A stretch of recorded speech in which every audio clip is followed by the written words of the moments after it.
Night కి dinner ఏం చేయమంటారు? ఇడ్లీ, దోశ, చపాతి? 3. లేదు, ఆప్షన్ ఒకటే, దోశ.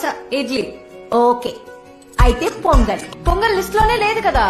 ఒక్కొక్కరు ఒక్కో ఓటు వేయడం వల్ల ఈ కమిటీ పొంగల్ అని నిర్ణయించింది. అయ్యో, నైట్ టైం పొంగల్ అరగదమ్మా. సరే, నాన్నకి చపాతీ కదా, నాకు చపాతీయే. నాకు కూడా చపాతీయే. 3 ఓట్లు పడ్డం వల్ల ఈ కమిటీ చపాతీ అని నిర్ణయం తీసేసుకుంది. నాకు దోశే కావాలి. ఓకేమ్మా, నువ్వు దోసే మింగు. ఏమండి, దాని లెక్కలో దానికి 50 రూపాయలు ఇవ్వండి. అది రోడ్ సైడ్ ఉన్న బండిలో తినేసి వస్తుంది. నువ్వు వెళ్ళమ్మా. 8, 8:30, 9. అదేంటది? నేను వండితే 9, ఎవరైనా వచ్చి హెల్ప్ చేస్తే 8:30, అందరూ కలిసి చేస్తే 8. 8. ఓకే, 8. నేను కూడా 8. నేను కూడా 8. Okay, follow me. తిన పద.